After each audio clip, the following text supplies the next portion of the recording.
Good morning. So this is our first ever face-to-face podcast that we are hosting as 6 Degrees.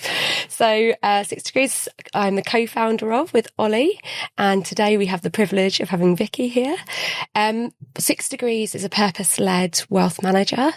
We spend all of our time partnering with business owners, business leaders, and establishing what their purpose is for their wealth, be it post a transaction or an exit of some kind, and trying to find out perhaps where purpose is refocused.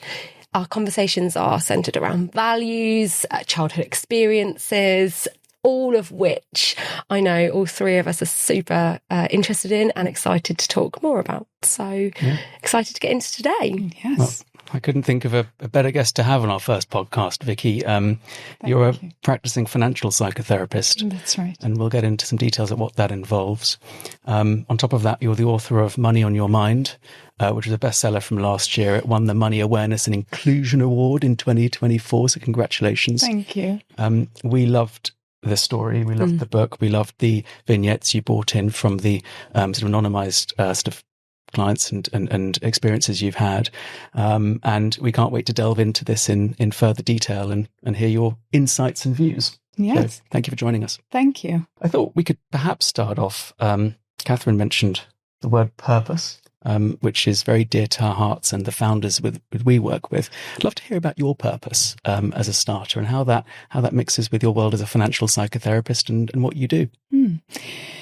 Well, to sum it up in a nutshell, my purpose is to help people, and that's what drives my practice as a psychotherapist and what drove me writing the book. I certainly didn't do it for the money, I'll tell you that. But writing a book was, took a lot out of me, but it was a great opportunity to maybe reach a wider audience than I can help in a weekly therapy practice. And it's been orienting to have a purpose, because when you navigate choices, career choices, different opportunities that come my way, I can use that as the North Star that drives what is most aligned to what I want to do, the kind of person I want to be, and what can be deprioritized and I can say no to.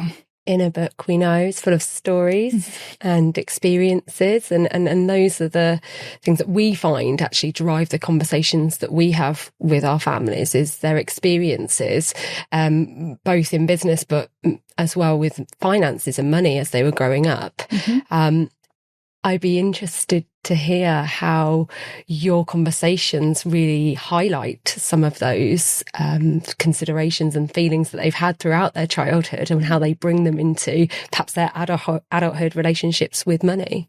Yeah, so just to give some context, as a financial psychotherapist, basically people come to me because they're struggling with feeling stuck in certain money behaviors that they can change, or a complicated relationship with money in which maybe they're being too generous, or they can't enjoy money enough, or they're constantly anxious about it no matter how much money they have in their bank accounts.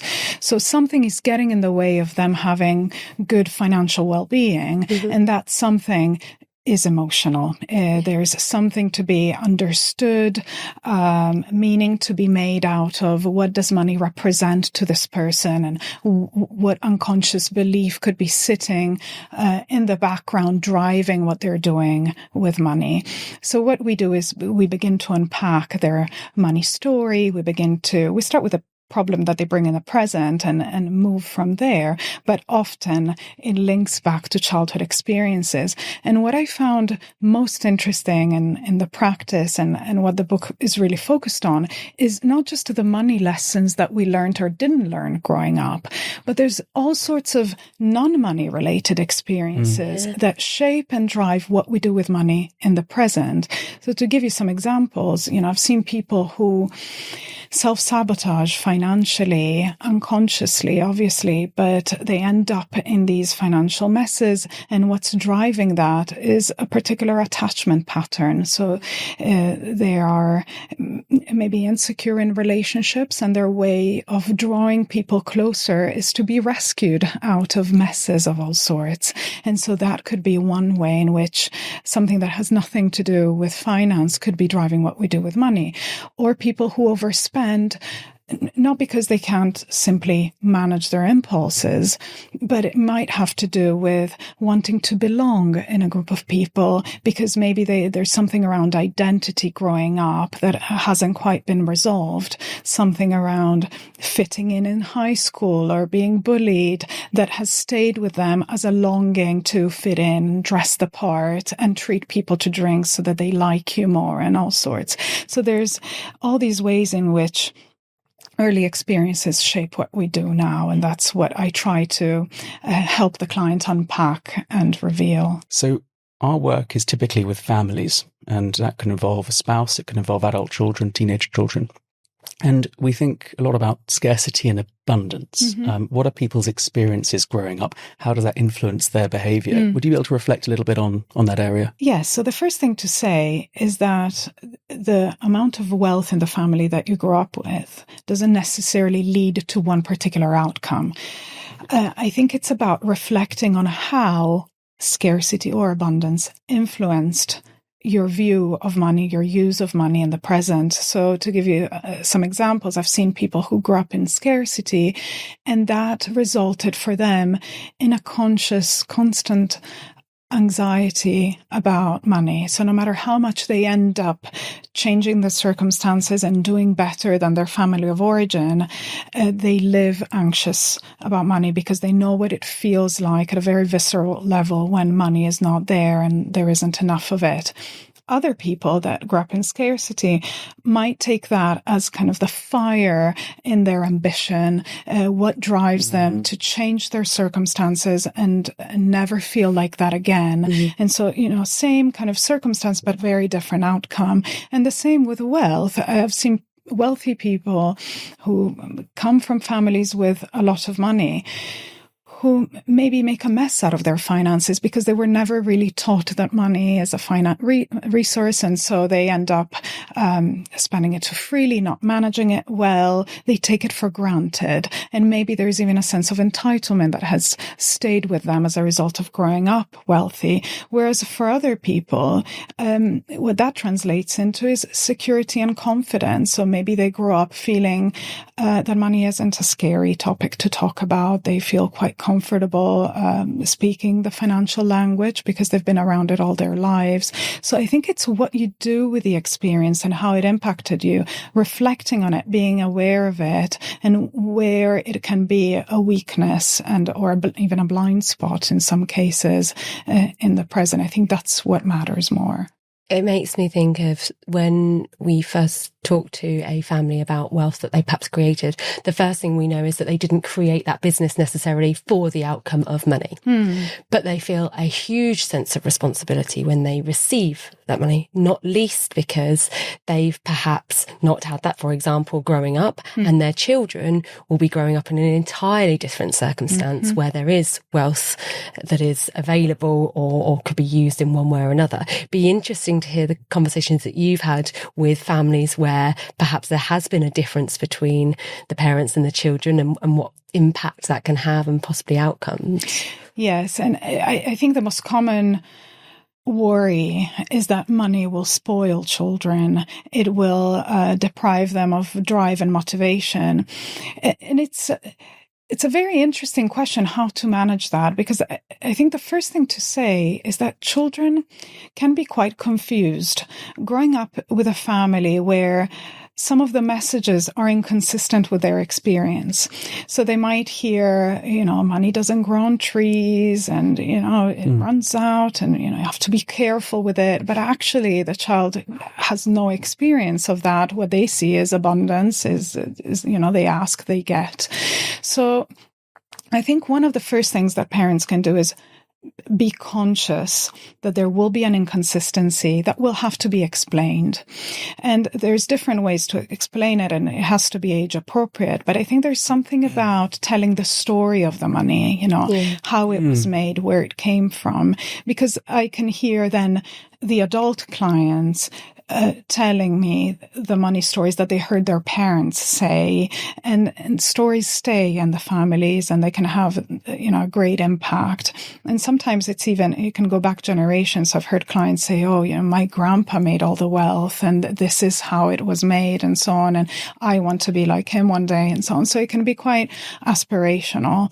That would be the first thing. The second thing would be to be mindful of the example that we set as parents. So one story that comes to mind is a client that has grown up in wealth made by the parent, but his mother continues to cut napkins in half so that because they can get more use out of them. And that's obviously a habit that the mother had inherited growing up in scarcity, but she continued to bring along, almost to make a statement to the children that, we can still be frugal, we can still be careful, we can both enjoy money, but also not waste it away when it's unnecessary.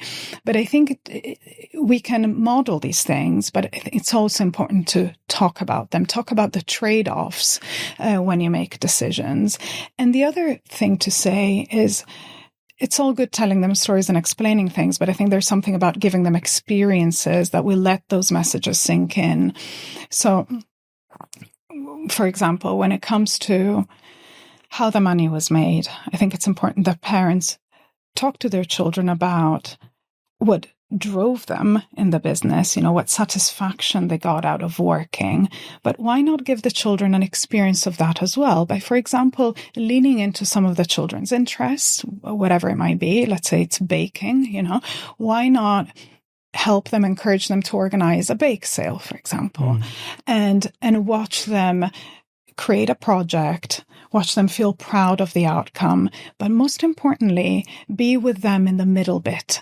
The middle bit is where children, particularly in families where there hasn't been a struggle, might give up, might let the project fade. And that's where you can be there as a parent and say, I can see that your interest is fading, but, we need to stick with things. And sometimes we need to do the boring part as well and teach those lessons about resilience that are important to the parent, will be important to the child, but you can only really learn through experience.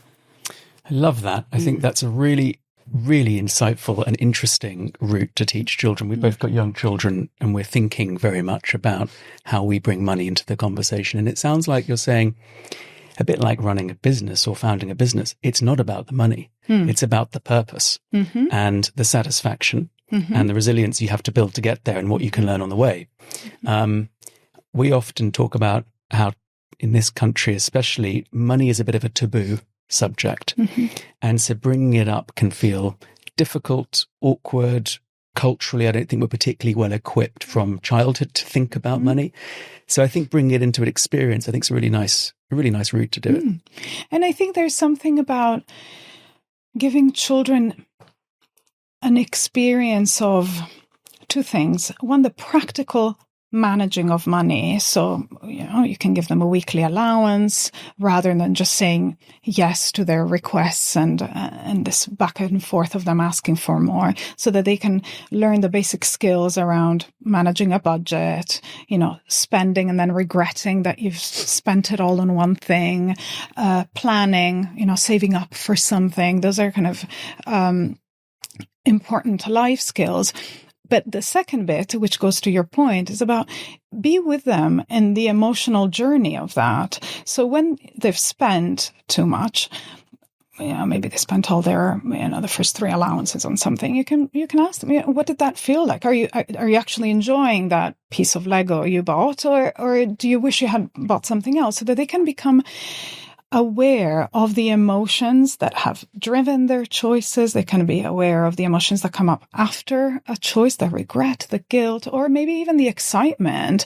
What does it feel like to actually enjoy money? Sometimes children hoard it. They hoard their allowance and they find it really difficult to spend it. And you might have a conversation about that. Why are you holding on to it so much? Have you tried buying something? And, the pros and the cons of all those decisions. I think these can be very complex and nuanced conversations, but very helpful. And I think parents sometimes keep it very simple. They just hand over the allowance and then they watch the child do whatever with it. But I think there's something about helping them reflect about money, which also will make them less afraid about talking about money with their partners when they grow up. What I love about this is I think sometimes in families we have a natural assumption that our values will be what our children's values are. Mm-hmm. And what I love about this is that it's enabling the children to create their own values around things rather than instilling our own. And I think that's really important because obviously values underpin each of us as individuals and how and why we do things. And they need to be their own people in the future rather than being what we have created them to be in their values universe. Yes, that's right. And I think to add to that, I would say there's values and then there's personalities. And you might watch your children have very different personalities, and you can help them reflect on how their personality is impacting their money choices from an early age. I mean, how wonderful to have that opportunity rather than realize age 25 that, a lot has gone on gambling and actually you're quite impulsive and you have an addictive personality that you're only noticing now with real money that will make a difference because nobody had pointed it out to you when you were little and you were making small impulse purchases that didn't, break the bank, but maybe broke your little piggy bank. We work with families in relatively broad age range, but average age of our families and clients are around 49, 48 years old. So they're still relatively young and still on a journey of growing their wealth. They've typically gone through at least one business exit and expect to go through more. That is very much their mindset. It is a growth mentality. There will come a point, and for some clients it's happening at the moment, where they will need to turn from growth to spending and to spend what they have created. Do you see challenges around that when it comes to people actually spending the wealth that they've created? Definitely. Driven by different factors. In some cases, it's what we might call a certain wealth shame. I think particularly in some families with certain political views or even religious views, there might be a sense that money corrupts. The wealthy might not have been talked about in the best terms. And so when we find ourselves joining that club, how do we feel in response to that? And for some people, this kind of quite deep sense of shame emerges about what will money make me? How will other people see me? Will they judge me? Will they see it as me betraying my values about money? It needs to be shared and there needs to be more equality and all that.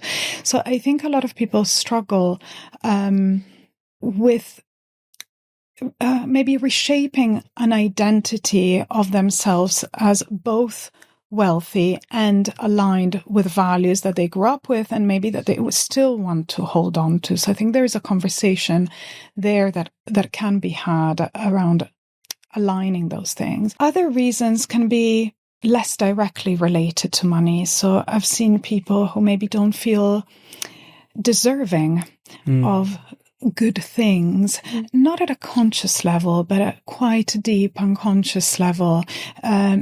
They might have grown up maybe with absent parents or emotionally unavailable parents, and that attunement with our caregivers in the early years of life really shapes our sense of being good enough and feeling deserving of good things. And when we're lacking in that sense, then we might become adults who are in different ways anorexic. We might deny ourselves the good things that money can buy because we don't think we're worthy of it. So I think there can be different sources to why it might be difficult to spend. And at a surface level also, and I think it's a very real and common reason why people struggle with it is we might not be used to spending the new numbers that we can spend on money, and that might trigger just simply guilt. Why pay so much for a haircut, for example, when I can get it for £10? And it might feel difficult to adapt to a new financial reality. And it might even feel a betrayal to our family or families or friends that might still be in a different financial circumstance than us. You hit the nail right on the head there, Vicky, with a few comments. One of the things that we hear very frequently is, I don't know as a family how the impact of what we spend will impact our friendships. And perhaps our friendships aren't in the same level of wealth bracket that we are, and we don't want it to impact that. We also can't talk freely about it, and that creates a barrier for us in our true friendships as well. Yes, I've seen clients who've kept it secret from their friendship group, fearing a sense of isolation. I mean, as human beings, one of the biggest needs that we have is the sense of belonging, and becoming suddenly wealthy can really threaten that and leave us feeling very afraid of isolation. The other fear that is adjacent is the fear of envy. Will our friends be able to handle it? Will they be able to manage their envy in a good enough way that will not ruin the good relationships we have? So I think those are very valid and difficult worries to manage. I think the other one is there any expectation of us, because we are in that situation, that is placed inherently on a family, which is interesting. And the fear of exploitation, right? Will everyone now just want to hang out with me because I can afford, I don't know, the membership at that new club and whatever it is? So that's in the mix too, yeah. Do you see, when people go through large wealth creation events, do you typically see behavioural change, or is that a trigger for them coming to you and asking for your help? So what I've seen is definitely an emotional earthquake resulting from kind of sudden wealth creation. And it's interesting because a lot of people, I mean, you'd expect it to be a moment of celebration and joy. But actually, very often, it's also a moment of mourning. You're mourning the loss of your baby, this business that you've put your hard work in for so long, and it's more than just the hours you put in. It might be the sense of identity that it carried for you. It becomes a container of a lot of things, of purpose, as you said, a sense of identity, of belonging. What about all the people that you have spent day and night with for years to build this business and who now are going to become friendships or distance? There's a lot of things to let go of, or to more positively, think about how are you going to preserve some of these things or redirect them? How are you going to maybe more intentionally preserve some of the friendships that were created along the way? Where else can you find a sense of purpose now that you have had to let this big project go? So I think it's about, everybody will be coming to you with a glass of champagne to celebrate, but what about who is going to listen to the sadness that is involved, and that sometimes people might find difficult to empathize with, because what have you got to be sad about? You just became a millionaire. Yeah. I think that's the time when actually space and reflection is really important, not necessarily jumping into a relationship with, for example, a financial advisor. We always talk about the importance of reflecting what's important for you now. What do you want to think about? Big decisions can be made at this point in time, but you can hold on those. You don't have to make those tomorrow. Invariably, people think about buying a property, for example, but actually, it's, I think, taking time to take a holiday and or just take some time out from a headspace perspective is really, really important, not least to refocus what that purpose might be.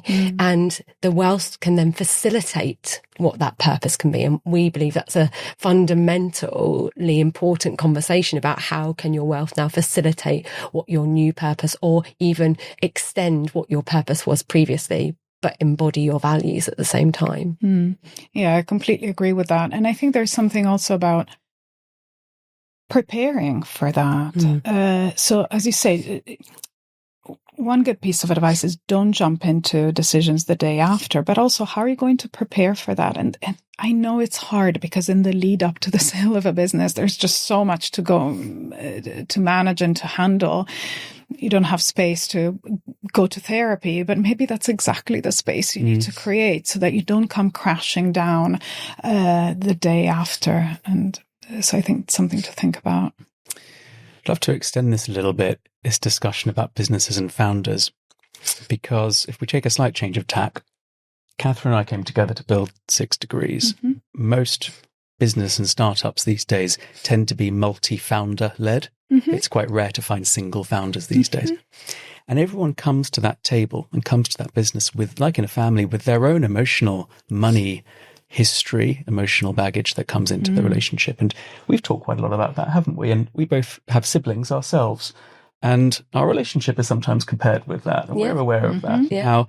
How our relationships with our siblings interplay to our relationship as founders. And I wonder what advice you could give to founders starting out a new venture with a new team, perhaps, in terms of creating awareness and creating a space where people can explore their emotional history with money and how that might impact the business. Yeah, I love this question because you're absolutely right. Sometimes we recreate sibling dynamics and work environments. There is actually one of the examples in the book is of somebody who co-founded a business with friends, and what they found, and the reason why they came to therapy, is that they kept pouring their own personal money into the business, and they knew that it wasn't the right thing to do.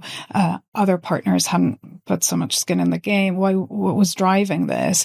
And actually, this particular person was the youngest in a string of siblings, and so they grew up in an environment in which they weren't really taken seriously. They were the last one to reach the kitchen counter or to be able to recite the 7 times table. So they went into this feeling that everybody else has more to bring to the table than I do.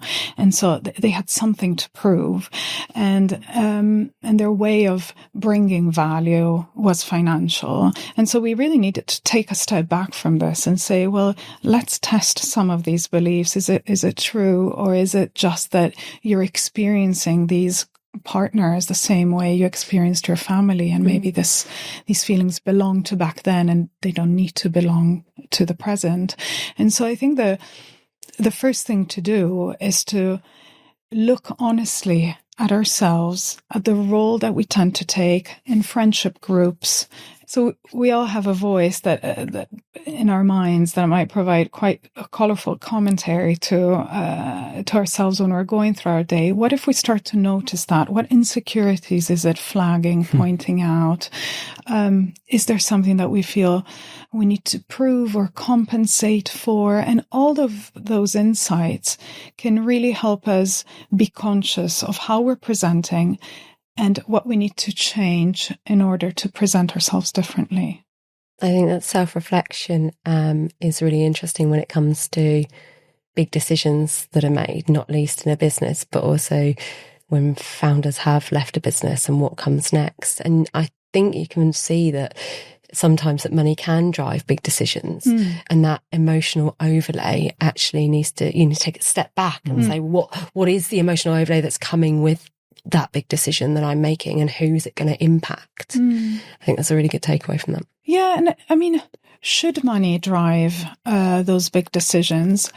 I think it definitely needs to be part of the things that we consider. And again, this is about not letting feelings blindly drive money choices, but for us to see them and take them into account to the extent that we want to, so that we can make more informed choices. So I think some of the big decisions, like, I don't know, buying homes or choosing public or private schools for the children, they can be highly emotional and definitely financial choices. But we can be mindful of where those two things intersect. So are we being too emotional about something? Are we maybe not considering trade-offs in a helpful way? Are we jumping into conclusions instead of really getting to the core of, why is private school important? What am I afraid my child will miss out in public school? How else could I give them that experience? Because one of the things that people often forget to consider are the emotional trade-offs. So often we think about the financial trade-off, but we don't think about the fact that actually paying for something that really stretches our budget is going to create a level of anxiety, financial anxiety in the family that will impact everyone, not just the parents. Children pick up on that. And suddenly, you see comments coming out of nowhere when kids are like, oh, maybe I shouldn't buy this because money.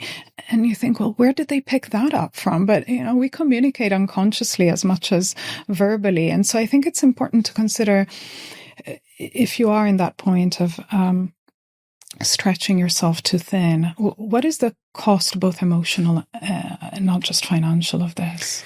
I really liked a comment that you made on one of our posts a few weeks ago. We were sharing a story of actually several different families we've had conversations with in the last 12 months, where there is a debate about whether to send the children to private school. Now they can afford to, and they could comfortably afford to do that. But for one of the spouses, or sometimes both, there's a question over values. Do we want our children to be mixing with a wealthier cohort or a more diverse cohort?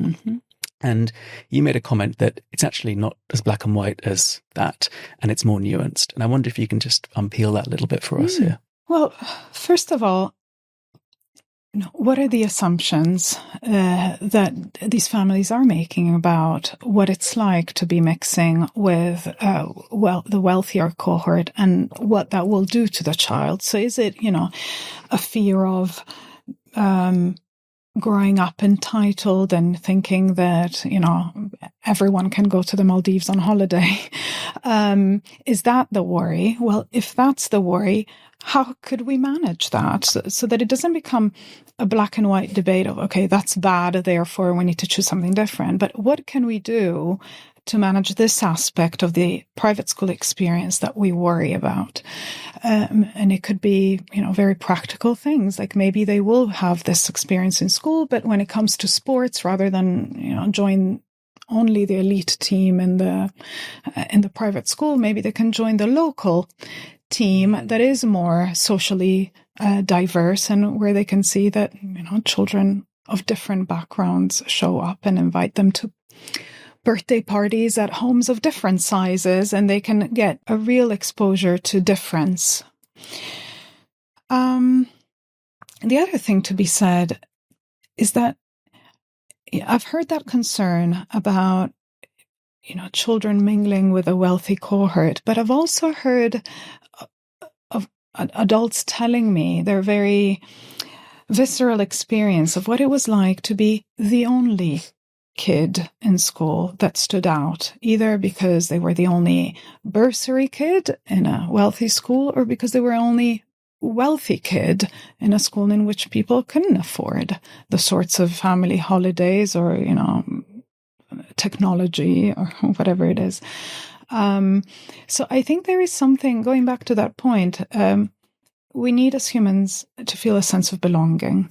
And so I think there's a trade-off there to be considered too. If you belong to a certain social group now, what might it feel for the child to not have the opportunity to experience that and feel different in a public school, and have to maybe feel ashamed of being wealthy because it's judged in that context. So I think it's so complex and multi-layered that what I find unhelpful is to just to generalize it into a private and public school. And also the final point is that private schools can be very different one from the other.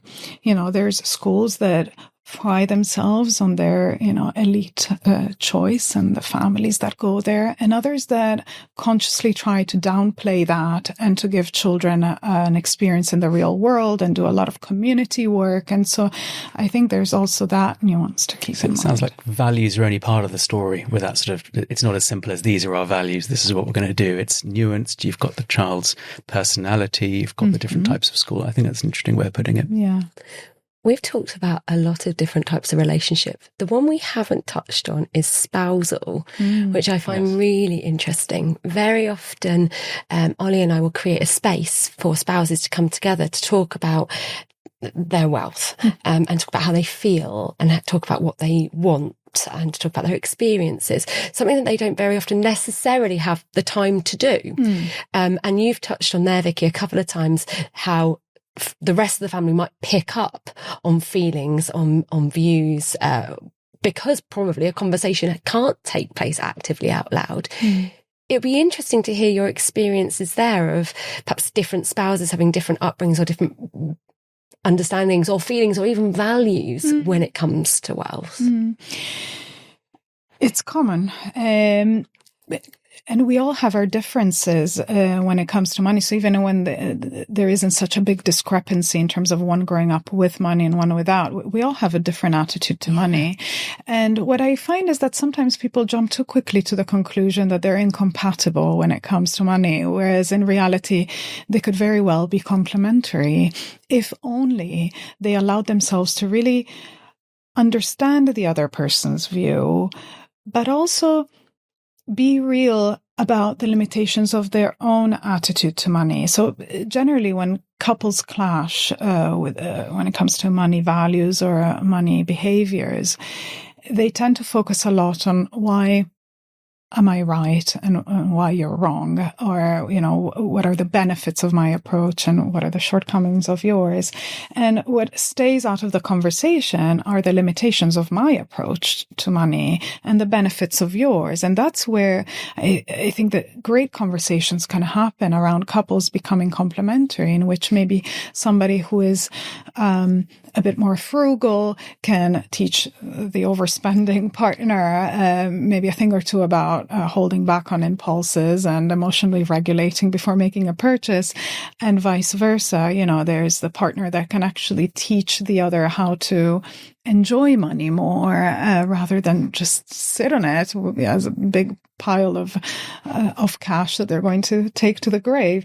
So it's I think it's important to create a space to unpack those differences without judgment. So with curiosity, why do you think that way? Why do you think it's important to save so much? How was it when you were little and you watched your father lose a lot of money, for example? So I think the more we understand, the more we can expand the conversation to a place where compromises can be found. We've both been in this sort of field for about 20 years each, and we've seen a change, haven't we? Typically, and I think some of the change was precipitated by the pandemic and by lockdown, and I'll come on to why. But traditionally, you would have a wealth creator within the family and some sort of support, and maybe the spouse would be working, maybe not. We recognized, especially in the pandemic, when we were much more virtually in people's homes versus having conversations in a boardroom in an office, that we would meet the different family members more regularly because they'd appear on screen. And that was interesting because the sort of the seed that we had in our minds is that wealth is very rarely created in isolation. It tends to have been created as part of that ecosystem. And so bringing in those different family members and creating that space, we found has led to much more fulfilling places for families versus, it's financial literacy driven or it's something more left brain. We bring in the family and we find that the discussions that ensue can be really, really interesting. And sometimes the insights shared between spouses have never been shared before. And so, and I can imagine you see that as well in your work. Yes, absolutely. I have examples of situations in which the couple feels stuck because they haven't really talked about what each wants from the money in the future, which seems, I'm sure to you, quite basic. But actually, the reason why they can't make the next decision, it's because of the domino effect of that decision. And for each, wanting to end up in a different place, it's a very different choice in the present. But it is quite astonishing how often, unfortunately, I hear that it's the man or the person that makes the most money that shows up to the conversations, and the other spouse doesn't come along because they don't feel entitled to a voice, or at some level, or they fear judgment for not quite knowing enough, or not being as financially literate as the partner that was, the primary earner. And it can really hold the whole family back, because at the end of the day, the best way forward is if everyone has had the conversation and agreed on which direction we all want to go in, rather than finding themselves in a situation in which one partner has made the decision, but then the other partner doesn't agree with it, and the choice has been made. I love a tip I think I heard you give in a podcast that you did about having a financial date between spouses. I loved that. Yeah, I've heard people for which this really worked, because it was a set time in the diary, and nobody had to feel ashamed about bringing it up, because that's what we're here to talk about.